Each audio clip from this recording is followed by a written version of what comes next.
Hoje nós estamos iniciando mais uma série de mensagens online aqui da Igreja do Alto. E que bom é ter cada um de vocês. Ainda dá tempo de você compartilhar esse link com algumas pessoas. Eu tenho certeza que Deus irá falar profundamente aos nossos corações através dessa nova série de mensagens. Alegria, o desafio do contentamento.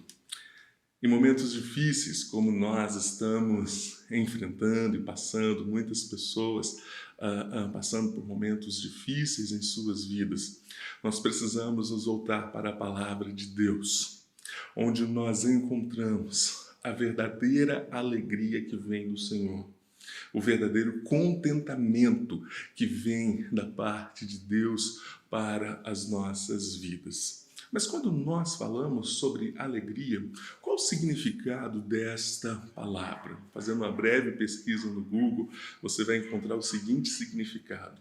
Alegria, estado de viva satisfação, de vivo contentamento, regozijo, júbilo, prazer.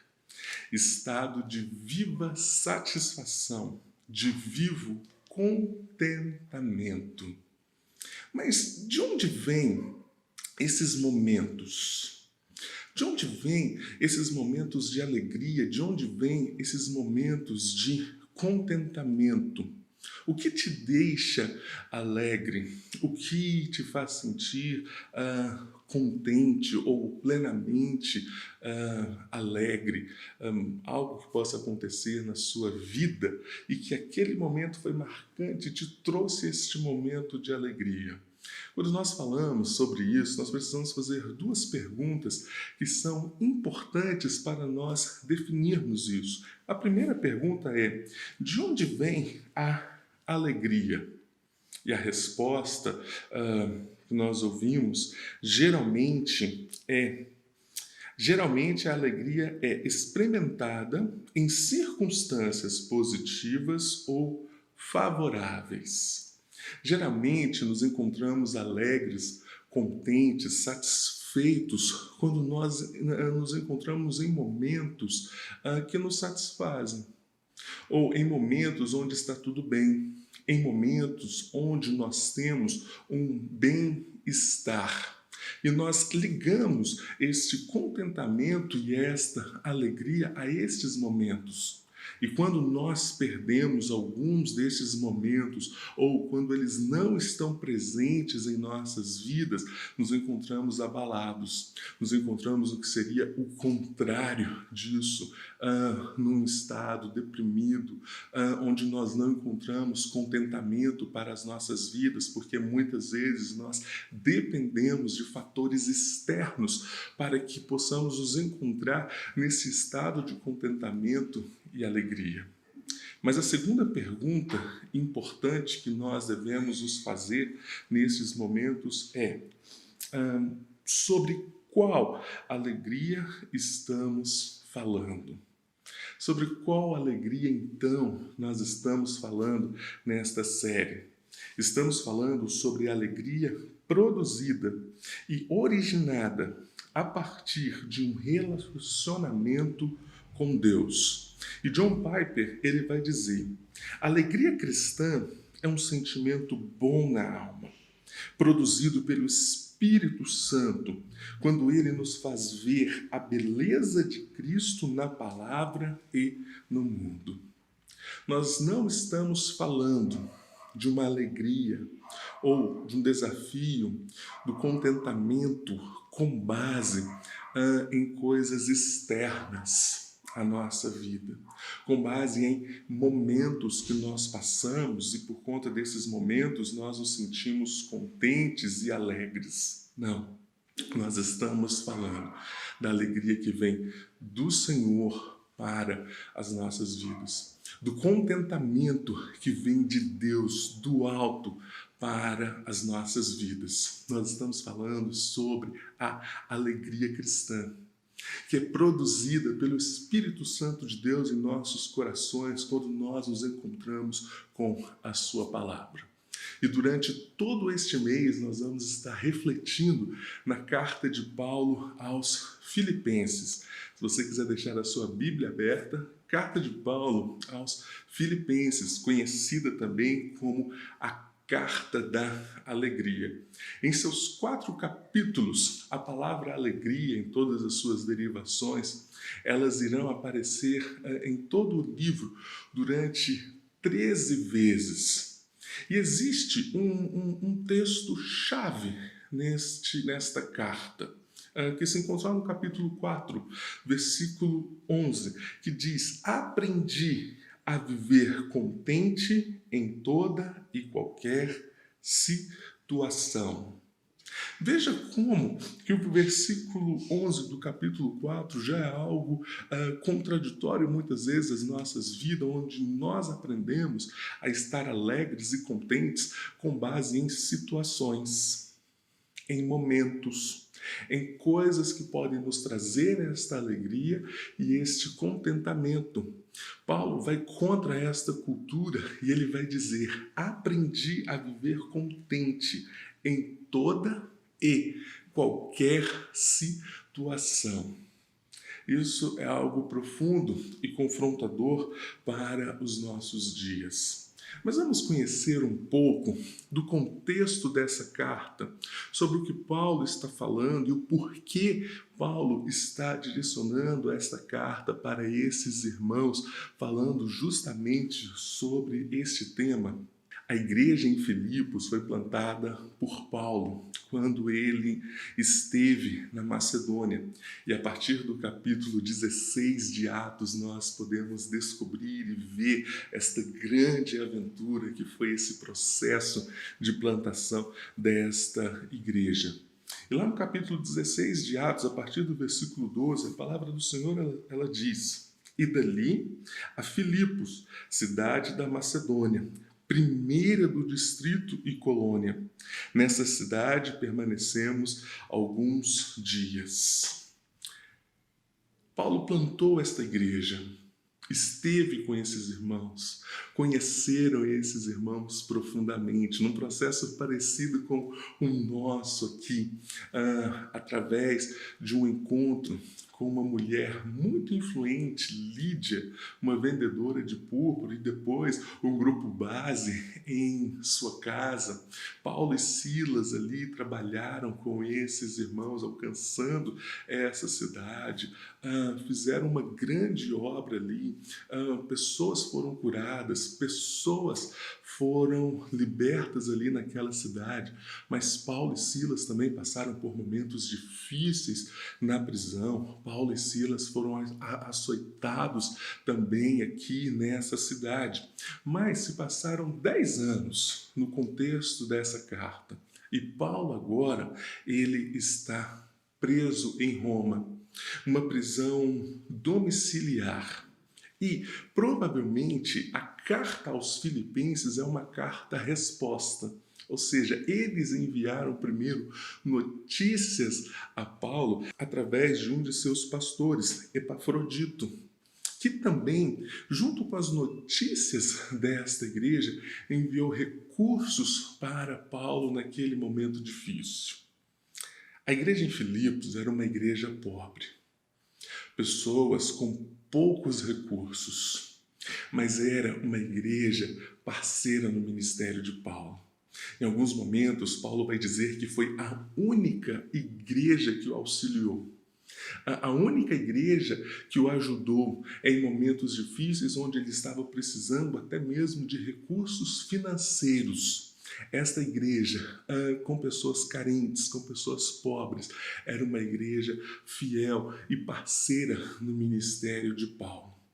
Veja que Paulo está passando por um momento difícil, está numa prisão domiciliar, e mesmo num momento difícil, Paulo está falando sobre alegria. Como isso pode acontecer?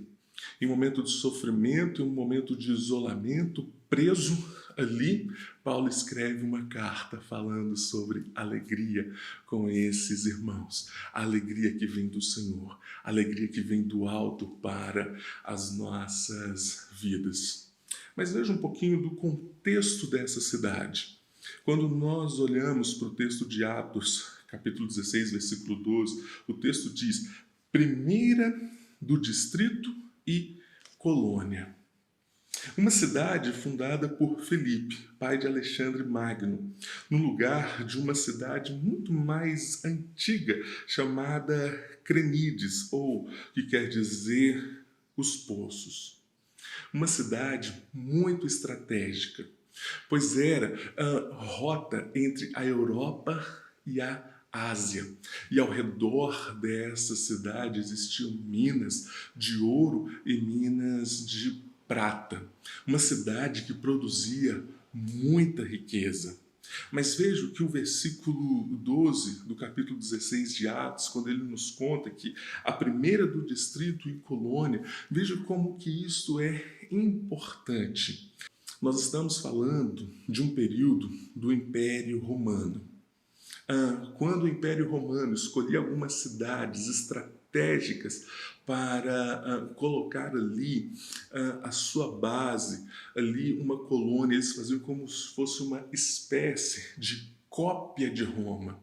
E eles enviavam para essas cidades pessoas chaves, homens fortes, homens influentes, os heróis das grandes batalhas romanas estavam presentes aqui nesta cidade. Estas colônias eram motivos de grande orgulho para o Império Romano.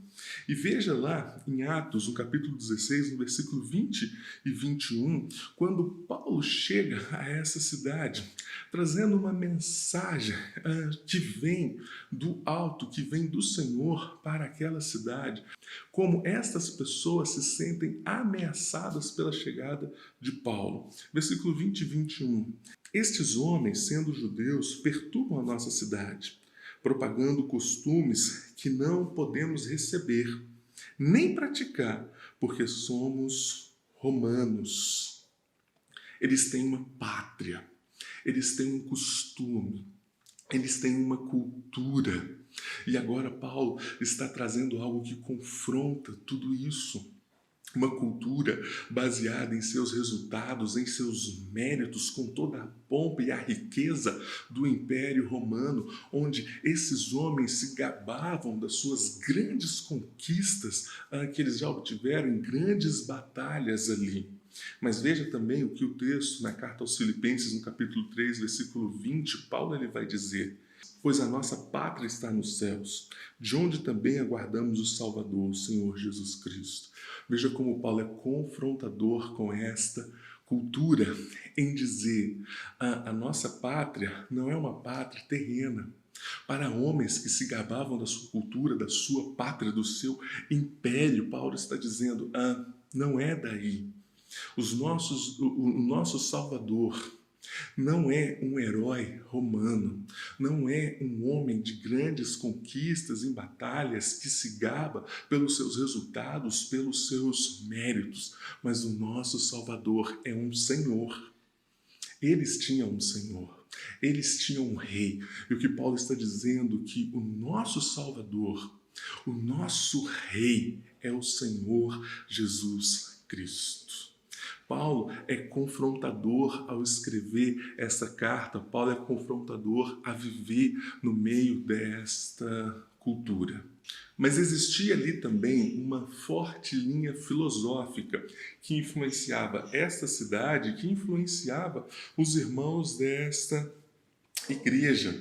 Era muito presente ali a filosofia dos estoicos, o estoicismo. E quando Paulo ele fala lá no capítulo 4, no versículo 11, que ele diz: aprendi a viver contente em toda e qualquer situação, Paulo é intencional ao utilizar a palavra contente, pois era uma palavra do vocabulário da filosofia estoica, que era a palavra autarquês, que significa autossuficiente. Para a ética estoica, essa autarqueia ou essa autossuficiência era o que representava um estado de contentamento. Se você quer ter alegria e ser contente, dependa apenas de você mesmo. E veja como eles trabalhavam essa autossuficiência. Primeiro, diminuindo desejos. E eles diziam: se querem fazer um homem feliz, não adicionem nada às suas posses, mas diminua os seus desejos. Ou seja, não tenha ambições, não tenham desejos. E aí você vai ser capaz de depender apenas de você. Então, segundo, eles quase que eliminavam as emoções. Porque eles diziam, quando você perde algo, eles diziam, não, isso não me importa. Dizer isso não me importa era quase que um exercício mental para que eles pudessem exercer essa autarqueia, essa autossuficiência. Quando eles perdiam alguma posse, quando eles perdiam algo, eles diziam, não me importa, ao ponto de chegar, quando eles perdiam alguém, um ente querido, eles também diziam, não, eu não me importo.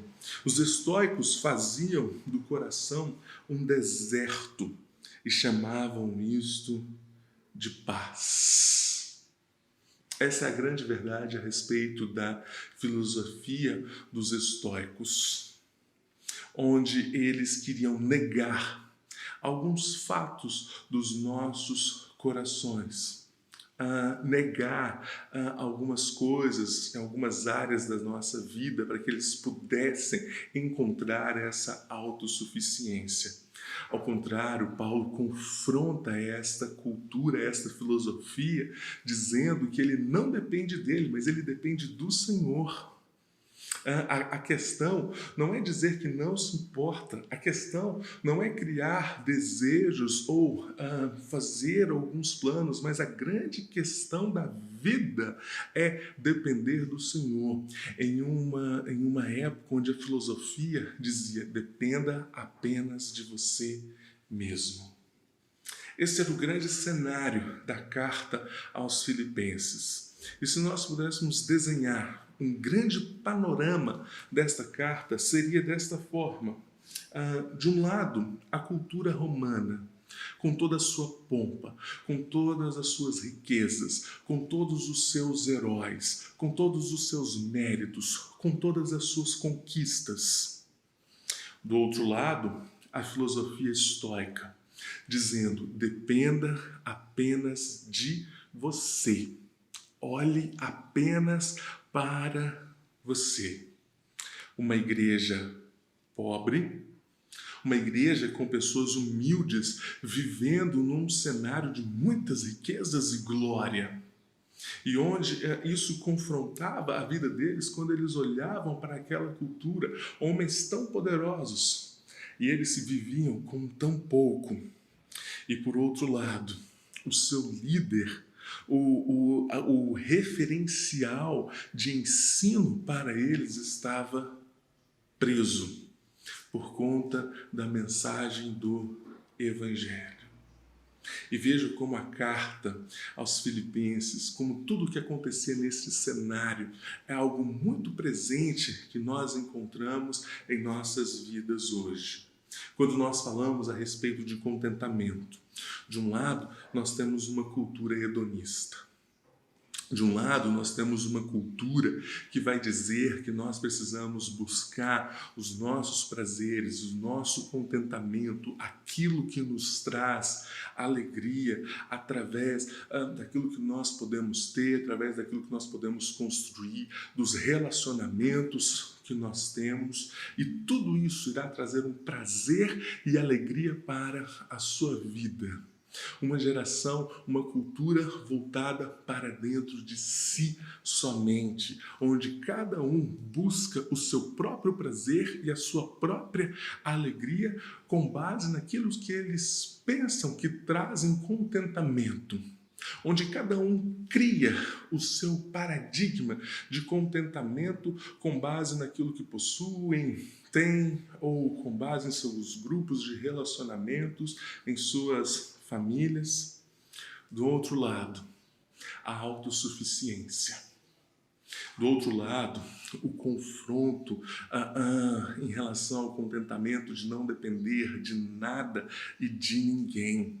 E quando nós olhamos para o contentamento cristão, para a alegria cristã, para aquela alegria que o Espírito Santo de Deus produz em nossos corações, nós dependemos do Senhor.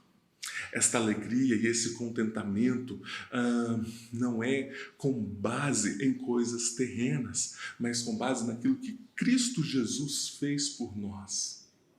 Não temos em nós mesmos os nossos heróis. Não temos em nós mesmos o Salvador das nossas vidas, mas em Cristo. Isso confronta a nossa cultura hoje, assim como confrontava a igreja em Filipos. Nesse cenário, nesse tempo que nós estamos vivendo, precisamos parar e olhar para a palavra de Deus e descobrir o que é o verdadeiro contentamento.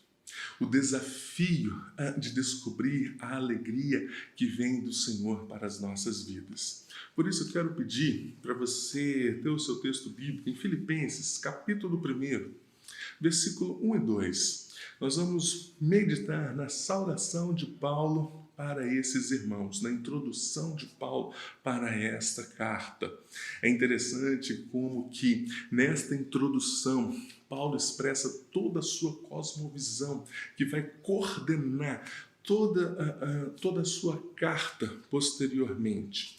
Paulo ele diz, Filipenses capítulo 1, versículo 1 e 2, Paulo e Timóteo, servos de Cristo Jesus, a todos os santos em Cristo Jesus, inclusive bispos e diáconos que vivem em Filipos, graça e paz a vós outros da parte de Deus, nosso Pai, e do Senhor Jesus Cristo. Senhor, te pedimos, ó Pai, que pela ação do Teu Santo Espírito, fale aos nossos corações, as nossas vidas, ó Deus, ilumine as nossas mentes para que possamos compreender a beleza e a profundidade da Sua palavra. Em nome de Jesus. Amém. Paulo começa dizendo, Paulo e Timóteo. Timóteo estava preso com Paulo? Não. Provavelmente não. Mas Paulo menciona Timóteo por ser uma pessoa importante para a igreja em Filipos, porque Timóteo já esteve nessa cidade, já esteve com esses irmãos e os conheciam também profundamente. Timóteo não estava distante de Paulo, o que provavelmente nos leva a entender que o escritor da carta foi Timóteo, quando Paulo estava ditando esta carta para que ele pudesse escrever e enviar para a igreja em Filipos. Paulo está usando Paulo e Timóteo para dizer que Timóteo também, aquela pessoa conhecida deles, está de completo acordo com o que ele está falando ali. Paulo direciona esta carta a todos os santos em Cristo Jesus, ou seja, todos os irmãos que estão ali ouvindo esta carta, inclusive os líderes desta igreja, os diáconos, aqueles que estão trabalhando, olhando ali para toda a estrutura da igreja, atendendo aos necessitados. Paulo, então, está direcionando esta carta para esses irmãos, para esta igreja. E quando nós olhamos para essa saudação, nós vamos encontrar alguns princípios para o nosso contentamento em Cristo Jesus. De onde vem este contentamento? Nosso contentamento está ligado a quem nós servimos. Paulo, então, ele começa dizendo, Paulo e Timóteo, servos de Cristo Jesus. A saudação de Paulo, geralmente, ela está ligada, quando nós olhamos a outra carta, a ele ser apóstolo, onde ele sempre vai repetir, Paulo, servo de Cristo e apóstolo de Cristo. Mas aqui não era necessário Paulo, ele usar o seu título, pois era uma igreja amiga, uma igreja onde eles tinham um relacionamento de intimidade. A afirmação de Paulo como servos de Cristo, irá nortear toda a sua narrativa quando ele se volta para esta igreja, ao ditar essa carta para que Timóteo pudesse escrever. Acompanhe comigo a palavra servo. Como Paulo se apresenta, servo de Cristo. Servo aqui é doulos, que significa escravo, homem de condição servil, alguém que se rende à vontade de outro. Paulo se apresenta como um escravo, como um servo de Cristo, algo que era muito conhecido para a cultura da época, pois os romanos, quando eles conquistavam ou quando eles voltavam das suas grandes batalhas, eles traziam homens para serem vendidos, eles eram colocados ali no centro de Roma, então outras pessoas vinham, compravam essas pessoas para que pudessem servir, para que pudessem viver conforme o seu Senhor dizia. Homens que não tinham vida, tendo que viver debaixo de uma cultura, tendo que viver debaixo de uma condição imposta para a vida deles, apenas seguindo as ordens de um senhor, de um déspota sobre a vida deles. Por isso, quando nós olhamos para a carta aos Romanos, capítulo 6, versículo 20, Paulo ele vai dizer sobre como nós éramos escravos, sobre como nós éramos escravos do pecado. Romanos capítulo 6, versículo 20, porque quando eras escravo do pecado, um escravo ele era comprado, um escravo vivia segundo os imperativos do seu senhor. Mas agora Paulo está usando essa linguagem tão comum para aquela cultura da época para dizer que ele é um servo de Cristo, um escravo de Cristo, porque Cristo Jesus o comprou.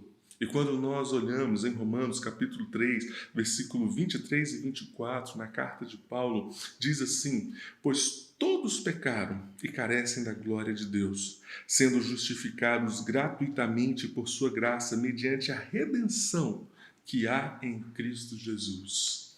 A palavra redenção aqui, ela está ligada a um escravo que foi comprado por alguém e que foi liberto. É como se Paulo ele estivesse dizendo: olha, Cristo Jesus pagou um alto preço pela minha vida, mas Cristo Jesus me libertou da escravidão do pecado. E agora, por conta que Cristo me libertou, por conta que Cristo me alcançou, por conta que Cristo me redimiu, eu sou um servo dele. O que Paulo está dizendo é que não é mais servo da cultura romana, nem das filosofias que trazem vazio para a alma. Paulo está dizendo: sou servo do Senhor que me amou. Eu sou servo daquele que me comprou por um alto preço com a sua própria vida. Mas sabe de algo, meus irmãos? Nós sempre estamos servindo a alguma coisa. Nós sempre estamos servindo a algo ou a alguém. Talvez nós estamos servindo às riquezas, ao dinheiro, aquilo que traz contentamento e alegria para as nossas vidas. Ou nós estamos servindo os nossos relacionamentos e nós encontramos alegria e contentamento naquilo que nós podemos construir com outras pessoas. E quantas pessoas são apenas servas dos seus prazeres? Na busca desenfreada pela vida, por momentos de contentamento e de alegria, buscam de todas as formas possíveis, se importando apenas com o seu próprio prazer momentâneo. Nós sempre estamos servindo a algo ou a alguém. O que você está servindo? O nosso contentamento está ligado a quem nós estamos servindo. Paulo está dizendo que o contentamento dele vem do Senhor, porque ele é um servo do Senhor. Porque ele é um servo de Deus, e é de onde ele vem este contentamento que o próprio Espírito Santo de Deus produz em seu coração. Mas o que você está servindo? Você pode servir coisas que custam um preço alto, em troca de breves momentos de contentamento. Ou você pode servir quem pagou um alto preço por você e te proporciona contentamento verdadeiro e incondicional, além das coisas terrenas. Você pode servir a você mesmo, ou você pode servir a coisas que você paga um preço muito alto por pequenos momentos de alegria, por pequenos momentos de contentamento. E quando você está distante dessas coisas, você não sente mais essa alegria e este contentamento, porque está tudo ligado a quem você está servindo. Ou você pode servir aquele que te comprou, aquele que pagou um alto preço por você, aquele que se entregou, aquele que serviu em nosso lugar como propiciação, como entrega para pagar o preço dos nossos pecados, da nossa morte, da nossa falta de contentamento, por conta da nossa busca desenfreada por esse contentamento, porque nos afastamos de Deus. Mas Ele, Cristo Jesus, que pagou um alto preço por nossas vidas. Ou você está servindo a você mesmo, ou a algo que te traz contentamento, ou você está servindo a Cristo Jesus. O nosso contentamento e alegria está ligado a quem nós servimos. E veja a continuação de Paulo no versículo 2. Graça e paz a vós outros da parte de Deus, nosso Pai, e do Senhor Jesus Cristo. Graça aqui é caris, uma saudação tradicional dos gregos. Caris traz a ideia básica de alegria, brilho e beleza. Quando os gregos falavam graça, os gregos estavam falando sobre a beleza, a alegria, segundo as suas filosofias que norteavam as suas vidas, segundo aqueles que eles estavam servindo. Paulo utiliza a palavra paz, que aqui é eirene, que era uma saudação tradicional hebraica. Eirene não significa simplesmente a ausência de dificuldades, mas sim algo que nos faz bem, traz harmonia e bem-estar. Onde dentro da cultura dos judeus, eles ligavam esta paz, essa eirene, aos seus costumes judaizantes do Antigo Testamento, que apontavam para Cristo Jesus somente, que muitos deles agora ainda queriam manter esses costumes. Isso também influenciava a igreja. Veja como que Paulo agora ele está usando duas palavras ligadas a grandes culturas influentes na época. A cultura dos gregos e a cultura dos judeus e toda a sua história, onde muitas pessoas queriam manter aqueles costumes para poder ter paz, para poder ter um momento de bem-estar e contentamento com o seu Deus, mas não em Cristo Jesus, mas em seus costumes. E o que Paulo ele vai dizer, quando ele diz graça e paz, esta graça não vem das filosofias terrenas, não vem da ideia de alegria, de beleza da vida, onde os gregos estavam trazendo. Que esta paz não vem dos costumes dos judeus, mas esta paz vem da parte de Deus. Graça e paz da parte de Deus, agora o nosso Pai, que nos reconciliou em Cristo Jesus, que é o nosso Senhor. Senhor aqui é quem está sobre as nossas vidas, é quem está governando as nossas vidas. Eu preciso voltar um pouco à narrativa de Gênesis, daquilo que aconteceu com o mundo, com a criação. Nós que pecamos, nos separamos de Deus, nos rebelamos contra Deus. E quando ali no jardim, na narrativa de Gênesis 3, quando Adão e Eva, eles olham um para o outro, eles já não olham com aquela graça que Deus os criou, e antes eles se envergonham e eles tentam pegar algumas folhas para se proteger, para tampar as suas partes, com tamanha vergonha que eles tinham um do outro. Esta beleza, esta graça foi deturpada. Esta paz que o homem tinha com o seu Criador, quando Deus vem ao jardim, o homem se esconde. E Deus pergunta a Adão, onde você está? E ele pergunta novamente, onde você está? E Adão olha e diz, olha, a mulher que o Senhor me deu foi e desobedeceu ao Senhor. Já não tinham paz. Por causa do pecado, a graça foi deturpada. A paz do nosso relacionamento com o Criador foi deturpada. Aquilo que nos traz alegria e contentamento foi deturpado.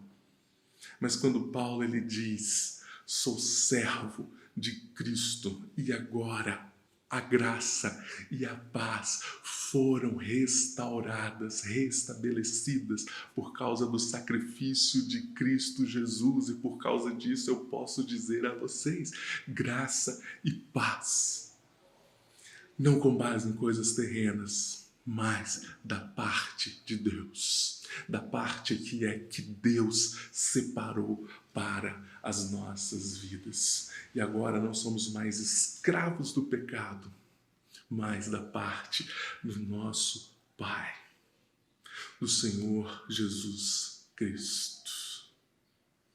Deixa eu voltar ao significado da palavra alegria. Estado de viva satisfação, de vivo contentamento. Onde você tem encontrado esta alegria e este contentamento? Ou onde nós podemos encontrar? Somente em Cristo Jesus, que nos comprou, nos libertou da escravidão deste sistema. Somente em Cristo que nos restaurou a paz e nos deu a sua graça. Diante de tantas dificuldades, lutas que nós estamos passando, além das nossas dificuldades da vida que surgem naturalmente, ainda o cenário que nós estamos vivendo, onde traz um cenário, às vezes, de muitas perdas. Perdas de coisas que nos traziam alegria e contentamento. Como está o seu coração? Como se encontra o seu coração? Onde você tem buscado com tanta sede um pequeno momento, um fragmento de alegria, onde você expressa esse desejo de encontrar essa alegria, esta graça, esta paz, este contentamento, onde você tem buscado? Busque do Senhor. Se volte para o Senhor, porque somente Ele que pode nos dar um contentamento que não está ligado às coisas internas, mas algo que Ele produz em nossos corações, através dEle, do Teu Santo Espírito em nossas vidas. Deixa eu deixar para você algumas perguntas para você refletir e praticar. Primeira, o que te traz contentamento? Pare para pensar, avalie a sua vida. De momentos que falam, nossa, este momento eu me encontrei alegre, contente com o que eu conquistei, com o que eu comprei, com um momento em específico. Mas deixa eu te fazer uma pergunta, quanto tempo isso dura? Por quanto tempo essa alegria dura? E depois você volta novamente ao seu estado de completa tristeza e vazio da alma. Porque você não está mais neste momento, ou porque você perdeu aquele momento, ou aquilo que você conquistou não é mais suficiente. E você volta para essa busca, para esse anseio novamente. Quanto tempo dura esta alegria e este contentamento? Segunda pergunta: quanto te custa os seus momentos de alegria? O quanto você precisa investir? Ou o que você tem perdido para obter este contentamento e esta alegria? Quando nós olhamos para Cristo Jesus, nós não tínhamos nada para investir, nós não tínhamos nada para dar, mas somente Ele quem nos deu. Nós não tínhamos com o que pagar, mas Ele pagou o preço da nossa falta de contentamento, pagou o preço da morte da nossa alma por causa do pecado e nos trouxe uma nova vida. Ele pagou um alto preço por nós. Terceira pergunta: a quem você tem servido? O que tem escravizado a sua vida e que você é dependente para ter pequenos momentos de alegria e de contentamento? Sabe o que é difícil, meus irmãos, no Evangelho de Cristo Jesus? É dizer que nós não dependemos de nós, porque nós somos orgulhosos. A grande verdade é que nós gostamos de olhar para as nossas vidas e dizer que encontra contentamento e alegria em algo que eu fiz, que eu produzi, que eu conquistei. Mas tudo isso são coisas frágeis, momentâneas e passageiras, e você volta a um estado de busca intensa. Mas o que é confrontador, o Evangelho de Cristo Jesus, é dizer: eu não dependo de mim mesmo, mas dele. Não é pelas minhas obras, mas pela obra de Cristo, que pagou um alto preço pela minha vida, que me comprou e que me libertou, e que por causa disso eu vou servir a Ele. Eu vou buscar o contentamento e a alegria nele, porque é somente Ele que pode produzir esse contentamento e essa alegria em nossos corações. Durante toda essa série, nós vamos falar sobre essa alegria e esse contentamento em diversos momentos da nossa vida. Na próxima semana, nós vamos falar sobre essa alegria e esse contentamento em momentos de sofrimento. Refletindo mais uma vez na carta aos Filipenses, em como nós podemos encontrar alegria, o desafio do contentamento em meio ao sofrimento. Que o Senhor fale ao seu coração, que você possa ter uma mudança de vida neste tempo e buscar do Senhor. Que o Espírito Santo de Deus te traga a paz através da graça de Cristo Jesus, que foi manifesto na sua cruz, na sua obra redentora, salvadora, que alcance as nossas vidas, em nome de Jesus. Senhor, muito obrigado, Pai, por sua palavra. Muito obrigado que no Senhor nós podemos aprender sobre o verdadeiro contentamento. A alegria que vem do Senhor para as nossas vidas. A alegria que vem do alto, que o Senhor produz em nossos corações, que não depende dos momentos que nós estamos passando, que não depende daquilo que possuímos, que não depende daquilo que está à nossa volta, mas depende da ação do Teu Santo Espírito em nossos corações, que transforma as nossas vidas, e que o Senhor esteja transformando corações durante esta série, ó Pai. Transformando vidas, ó Deus. Nós possamos viver esse desafio de descobrir o contentamento, além, ó Pai, das coisas terrenas. Que nós possamos aprender a viver contentes no Senhor. Que essa alegria que vem do Senhor possa ser contagiante, ó Pai, em nossas vidas, para que possamos proclamar também, em nome de Jesus. Amém. Com o amor de Deus, o nosso Pai, que a graça do nosso Senhor e Salvador Jesus Cristo, que as ternas consolações e a paz do Teu Santo Espírito esteja no lar de cada um de vocês, em nome de Jesus.